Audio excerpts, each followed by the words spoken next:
आज के इस वीडियो में हम देखने वाले हैं बिहार बोर्ड क्लास 8 संस्कृत अमृता तृतीय भाग का प्रथम पाठ। पाठ का नाम है हमारा मंगलम। पाठ का नाम क्या है? मंगलम। मंगलम होता है, मंगलम मतलब होता है प्रार्थना या विनती करना, यानी कि कल्याणकारी कोई काम करना। पहला पाठ है हमारा मंगलम, जो उपसर्ग और अयादि संधि से जो है जुड़ा है, लिया गया है। सबसे पहले हम लोग जो हैं जानते हैं इस मंगलम पाठ में जो है साथियों 2 श्लोक दिया गया है। इन दोनों श्लोकों को जो है आपकी अपनी भाषा में हम हिंदी अर्थ बताएंगे। सबसे पहले हम लोग देख लेते हैं कि आखिर इस मंगलम पाठ में जो विनती की गई है, ईश्वर की जो है प्रार्थना की गई है, इसमें कहा क्या जा रहा है। सबसे पहले हम लोग देखते हैं। कहा जा रहा है कि भारत की प्राचीन परंपरा रही है कि यानी कि भारत की सबसे प्राचीन परंपरा क्या रही है कि मंगलाचरण, यानी कोई भी काम मंगलाचरण से ही अर्थात प्रार्थना से ही, कोई मंत्र का उच्चारण करने से ही कोई महत्वपूर्ण कार्य जो है आरंभ होता है। यानी कि कोई भी महत्वपूर्ण कार्य हम लोग आरंभ करते हैं तो उसमें जो है उससे पहले हम लोग मंगलाचरण यानी कि शुभ पाठ पढ़ते हैं, मंत्र पढ़वाते हैं अपने घर पर। ठीक है, यह भारत की प्राचीन परंपरा रही है। या शादी ब्याह में या फिर कोई हवन होता है तो, या छठ व्रत या कोई व्रत भुगते हैं तो क्या कराते हैं? मंगलाचरण जो है करवाते हैं। कुछ विद्वानों ने तो कार्य के आदि और मध्य और अंत में भी मंगलाचरण करने की जो है बात कही है। यानी कि कुछ विद्वानों ने कहे हैं कि कार्य को शुरू करते समय, कार्य के मध्य में और कार्य जब हमारी समाप्ति हो जाए तो मंगलाचरण हमें करवानी चाहिए। मंगलाचरण के अंतर्गत प्रायः आराध्य देवताओं या गुरुओं की वंदना, प्रभु प्रार्थना अथवा कार्य की सफलता की शुभ कामना जो है होती है। ठीक है, प्रस्तुत पाठ में ऋग्वेद तथा उपनिषदों के मंत्र मंगलम के रूप में जो हैं दिए गए हैं। इस पाठ में जो मंत्र दिए गए हैं वो ऋग्वेद से, जो सबसे प्राचीन वेद है हमारा, और उपनिषद से जिसकी संख्या 108 है,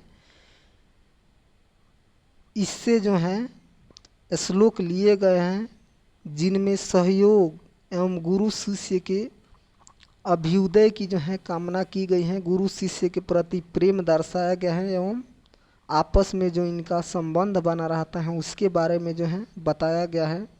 तो सबसे पहले मंगलम का मतलब क्या होता है? कोई प्रार्थना, यानी कि किसी शुभ काम करने से पहले जो शुभ पाठ हम लोग पढ़ते हैं। जैसे में कोई काम करने से पहले हम लोग क्या पढ़ते हैं? सुबह सवेरे लेकर तेरे नाम प्रभु, करते हैं हम शुरू आज का काम प्रभु। सुबह सवेरे लेकर तेरे नाम प्रभु, करते हैं हम शुरू आज का काम प्रभु। ऐसे पढ़ते हैं। और हमारा जो कार्य अंत हो जाता है तो हम लोग क्या पढ़ते हैं? सर्वे भवन्तु सुखिनः, सर्वे सन्तु निरामया, सर्वे भद्राणि पश्यन्तु, मा कस्य दुःख भावु भवे, नमस्तस्यै नमो नमः। ऐसे पढ़ते हैं कार्य की समाप्ति होने में। तो आप लोग समझ गए इंट्रोडक्शन की। पाठ का जो हमारा टाइटल है, जो हमारा शीर्षक है, वो कहना क्या चाहता है कि किसी भी काम को शुरू करने से पहले हम लोग क्या करते हैं? मंगलाचरण कहवाते हैं, यानी कि करवाते हैं। और उससे क्या होती हैं? हम उस लक्ष्य को जो है प्राप्त करते हैं, वो हमारा काम अच्छा से निकलता है और देवी देवताओं का जो है उस कार्य पर ध्यान रहता है। तो चलिए, ऐसे ही जो है मध्य विद्यालय का जो है इमेज आप देख रहे हैं। यहाँ पर मध्य विद्यालय है। विद्यालय के सभी छात्रगण यहाँ पर देख सकते हैं और गुरुजन लोग मिल करके जो है सुबह के समय जो प्रार्थना कराते हैं। मंगलम का मतलब ही होता है प्रार्थना, यानी कि कल्याण का काम करना। ठीक है, जो प्रार्थना करा रहे हैं इसमें वे लोग आपस में मिल के जो है गुरु से, भगवान से क्या प्रार्थना करते हैं, यही 2 श्लोक में जो है दिया गया है। चलिए इसको अच्छे से समझाने से पहले हम जो है आपको पहले योग्यता विस्तार दिखला दे साथियों।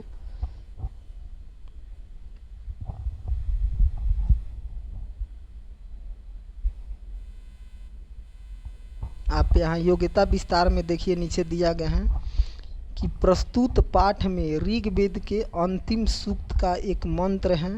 सूक्त मतलब ऋग्वेद के अंतिम श्लोक का एक मंत्र है जिसमें सभी लोगों के मिलजुल कर हर काम करना, समान विचार तथा सामंजस्य की कामना है। यानी कि समान रूप से रह करके अच्छे से काम करना, सामंजस्य बनाए रखना, इसके बारे में जो है दिया गया है और बताया गया है कि एकता जो है, एकता में जो है बल होती है। ठीक है, दूसरा मंत्र कुछ उपनिषदों के मंगलम पाठ के रूप में जो है जिसमें शिष्य के बीच सौहार्द तथा विद्या के आदान प्रदान की जो है भास्वरता की जो है सुंदरता, यानी कि सुंदर कामना दिया गया है। अर्थात कहने का मतलब क्या है, कहने का मतलब है साथियों, ये जो हमारा पहला श्लोक है, पहला श्लोक में जो है समान भाव से रहने के बारे में जो है बताया गया है कि हम लोग जो है एक समान भाव में मिलजुल कर रहे, सब काम करे तो अच्छे से करे, मिलजुल करके जो है कोई काम करे, किसी से भेदभाव नहीं रखें। ठीक है, मिलकर साथ चले। और दूसरा श्लोक में बताया गया है कि शिष्य और गुरु का संबंध जो है एकदम अटूट है। इसमें जो है कोई जो है विद्वेष की भावना नहीं होती है, कोई जो है जलन की भावना नहीं होती है। तो चलिए जो है हम श्लोक को जो है बारी बारी से पढ़ करके आपको जो है सुनाते हैं। चलिए कहा क्या जा रहा है, जैसे कि अपना पहला श्लोक है, पहला श्लोक में जो है कहा जा रहा है साथियों, क्या कहा जा रहा है, कह रहे हैं कि संगच्छव संवर्धर ध्वंसम वो मानसी जानतामह देवा भागम यथा पूर्वः सज्जनाना उपासते। अर्थात क्या कहा जा रहा है कि संगच्छध्वम संवधम ध्वंसम वो मानसी जानतामह देवा भागम यथा पूर्वः सज्जनाना उपासते। अर्थात इसका मतलब क्या हुआ, अर्थात कहने का मतलब है साथियों, ये जो अपना पहला श्लोक है इसका अर्थ जो है क्या हुआ, और कहने का अर्थ यह हुआ यानी कि संगच्छध्व, संगच्छध्व का मतलब होता है साथ चले।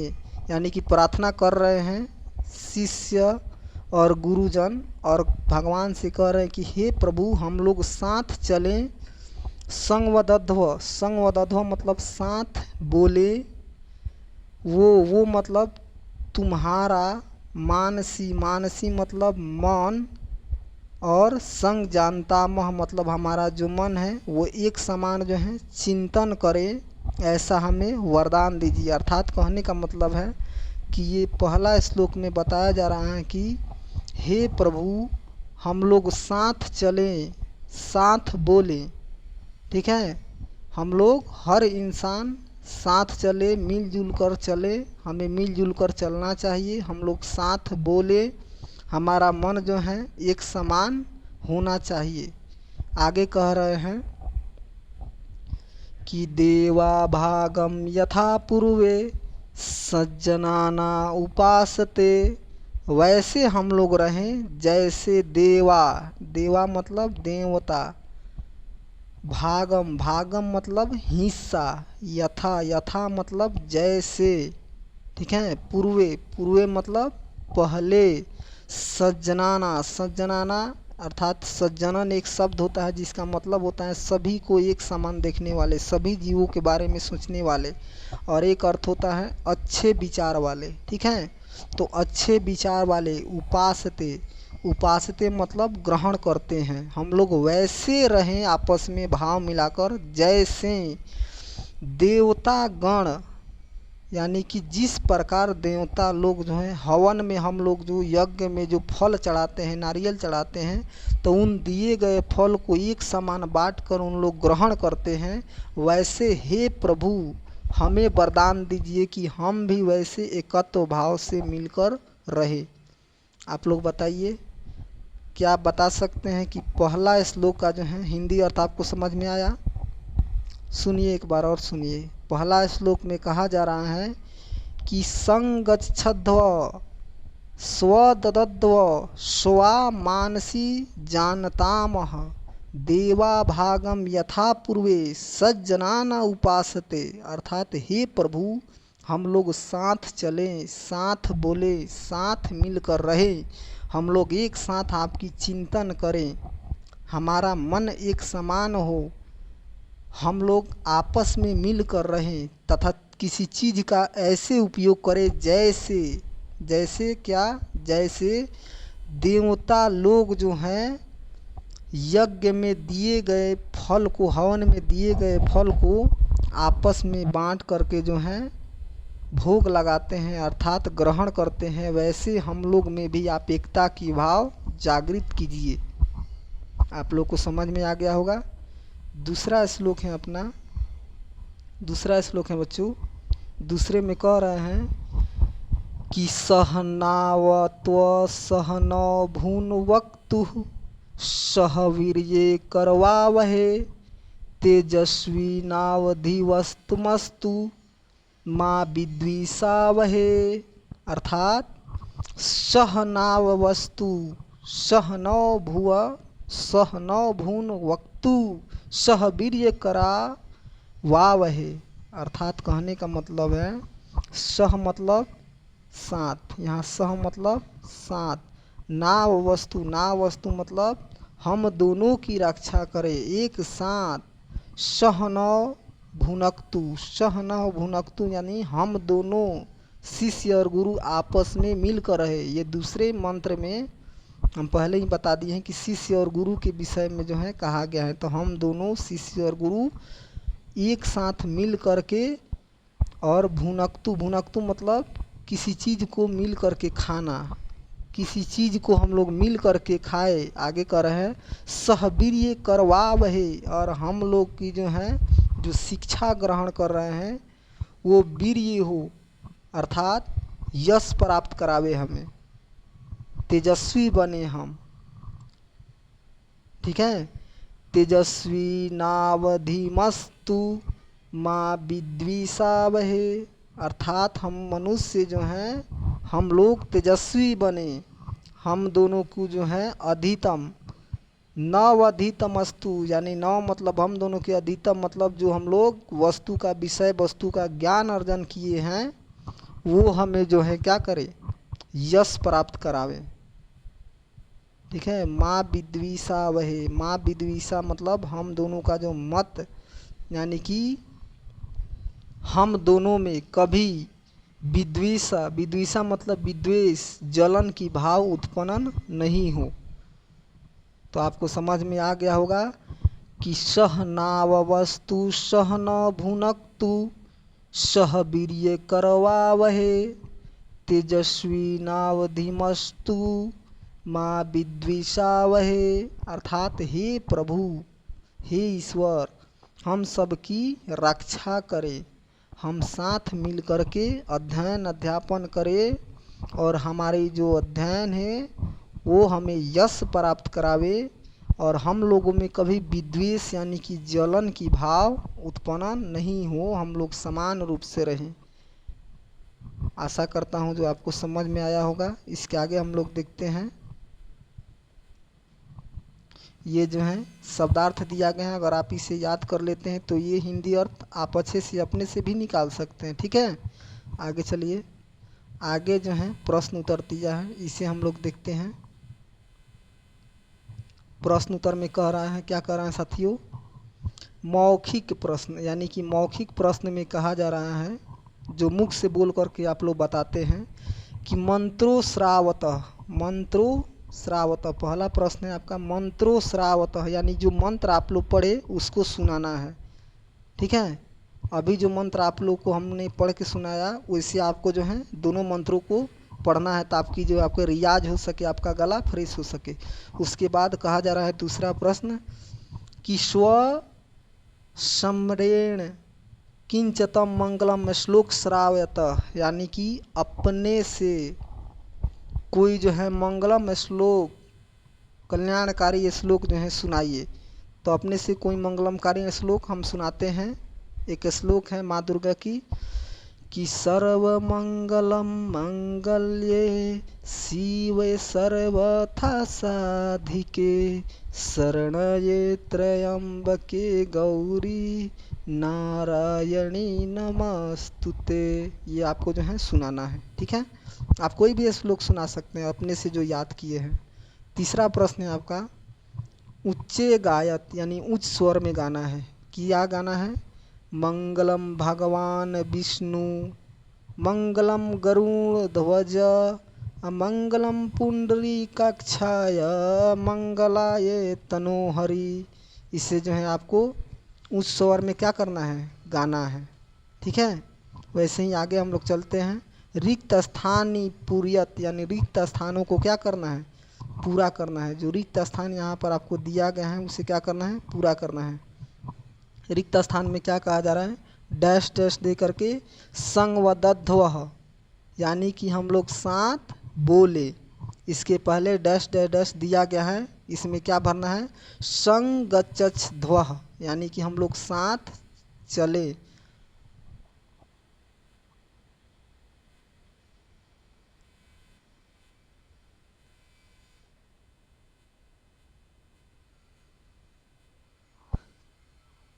इसमें क्या भरना है?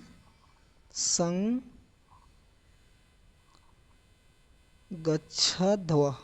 यानी हम लोग साथ गच्छन करें, यानी कि चले। उसके बाद संवदध्वः, साथ बोलें। उसके बाद वो मनांसी जानत मनः, इसमें वो मनांसी भरना है। उसके आगे हैं कि देवा भागम यथा पूर्व सज्जाननम उपासते। तो देवा भागम है, इसमें यथा पूर्व लिखना है। यथा पूर्व, यथा पूर्व लिखना है, ठीक है। और उपासते लिखना है। यहाँ पर है सज्जना, सज्जाना, यानी कि सजनन है। उसके बाद जो है आपको उपासते भरना है। ऐसे आपको जो है अभ्यास के प्रश्नोत्तर करना है। आगे है हमारा संधि विच्छेद वाला, खंड ख में है संधि वाला। तो जैसे बताया गया है यहाँ पर कि पावक का संधि जो है पौ जोड़ अक होता है, वैसे ही नायक का क्या होगा? तो नायक का जो है नए जोड़ अक होगा। और ये जो नए जोड़ अक हैं, यह कौन सी संधि है? तो आपको याद रखना है, यह स्वर संधि का जो है एक भाग है, अयादी संधि है, ठीक है। संधि किसे कहते हैं? किन्हीं दो अक्षरों के आपस में मिलने से उनके रूप और उच्चारण में जो चेंजिंग आता है, जो बदलाव आता है, उसे क्या कहेंगे? संधि। जैसे गण जोड़ी स गणेश, रमा जोड़ी स रमेश। संधि के 3 भाग होते हैं, स्वर संधि, व्यंजन संधि, विसर्ग संधि। और स्वर संधि के 5 भेद होते हैं, दीर्घ संधि, वृद्धि संधि, गुण संधि, यण संधि और अयादी संधि। तो यहाँ जो है नए जोड़ अक जो है वो आपका कौन सा संधि हो जाएगा? अयादी संधि हो जाएगा, अयादी स्वर संधि हो जाएगा। वैसे ही नेक्स्ट है नायक। नायक का संधि विच्छेद क्या होगा? नए जोड़ अकह, अंत में विसर्ग लगा है तो आपको विसर्ग भी लगाना है। ये भी क्या है? स्वर संधि का 5वां भाग है, अर्थात अयादी संधि है, इसे भी याद रखना है। अगला है आपका नयनम, यहाँ पर मिटा गया है, आपको ध्यान देना है। नयनम है तो अनम लिखा है, उसके जो है पूर्व पद क्या होगा? तो ने जोड़ अनम, ठीक है। ने जोड़ अनम अर्थात ने अनम। वैसे ही नाविकह, नाविका का क्या होगा? नए जोड़ इकह, नाविक। ना जोड़ इक, नाविक। वैसे ही आपका पवन का क्या होगा, पो जोड़ अन्न बराबर पवन, ये भी आपका अयादी संधि है। भवनम का क्या होगा, भू लिखा है, भू जोड़ अनम, आपको उसमें क्या डाल देना है, अनम डाल देना है। भू जोड़ अनम अर्थात भवनम। इस प्रकार आपका जो है संधि का हो गया। और ये जो पावक है, नायक है, नयनम है, नाविक है, पवन है, भवनम है, ये सब कौन सी संधि है, स्वर संधि का जो है भाग है, अयादी संधि है, आपको याद रखना है। वैसे ही संस्कृत अनुवादम कुरुतः, यानी संस्कृत में जो है आपको अनुवाद की करना है। संस्कृत में अनुवाद क्या क्या करना है, आप नीचे आइए।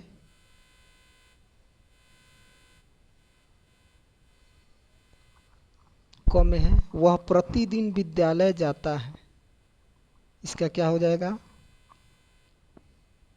सह प्रतिदिन के प्रतिदिनम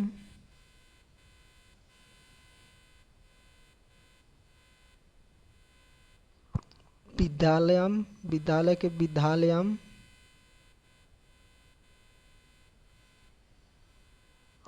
जाता है के गच्छति, वह प्रतिदिन विद्यालय जाता है, क का हो जाएगा। ख में है, मेरे साथ तुम भी जाओगे, ख का जो है आपका अनुवाद करना है, मया सह, सह सामम सर्धम सार्थम, द्वितीया जो है विभक्ति है। मया सह यानी मेरे साथ, तुम का तवम, अपि यानी कि तुम भी जाओगे, अर्थात गमिष्यसि, गमिष्यसि, मेरे साथ तुम भी जाओगे। वह है आपका सभी सुखी हो, अर्थात सर्वे भवन्तु सुखिनः, सर्वे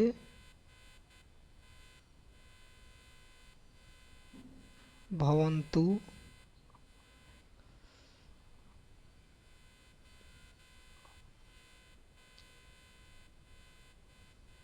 सुखिनः। अगला है आपका संसार ही परिवार है, तो संसार ही परिवार है क्या, सारा संसार अपना ही परिवार है। वसुधैव कुटुंबकम,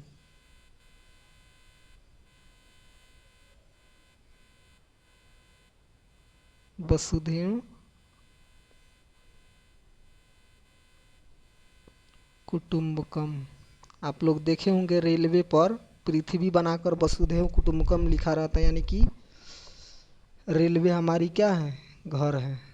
नेक्स्ट है, इसे प्रदूषित न करे। अंगा है, दिल्ली भारत की राजधानी है,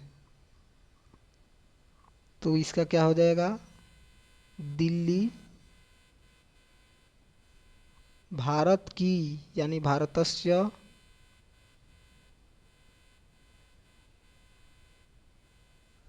राजधानी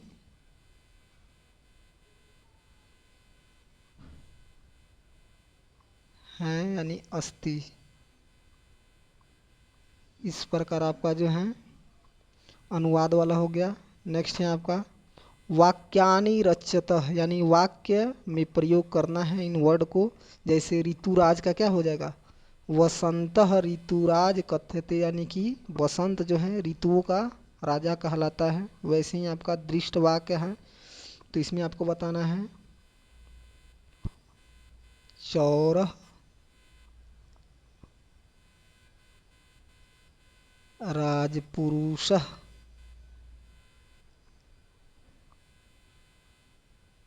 दृष्टवा अपलायत, अपलायत। आप लोग इसे कॉपी में अच्छे से उतार लीजिएगा। नेक्स्ट है महोत्सव। महोत्सव मतलब महोत्सव के बारे में बताया गया है, यानी कि छठ महोत्सव भवति या पूजा महोत्सव भवति या होली महोत्सव भवति, आपको भर लेना है। नेक्स्ट है आपका शनैः शनैः, यानी कि शनैः शनैः हवा जो है, वायु जो है शनैः शनैः चलती, यानी हवा जो है शनैः शनैः चलती है। नेक्स्ट है आपका गच्छन्ति, यानी कि बालका गृहम गच्छन्ति, यानी बालक घर जाते हैं, या बालका विद्यालयम गच्छन्ति। वैसे ही है देवेश वेदेषु, यानी कि वेदेषु ऋग्वेद श्रेष्ठ अस्ति, यानी कि वेदों में ऋग्वेद क्या है, श्रेष्ठ है। इस प्रकार जो है हमारा सेशन यहाँ पर समाप्त हो जाता है। ये इतना महत्वपूर्ण नहीं है, जो महत्वपूर्ण है मैंने आपको बता दिया। इस प्रकार जो है हमारा संस्कृत का पहला अध्याय जो है समाप्त होता है। मिलते हैं दूसरे अध्याय में, तब तक के लिए जय हिंद।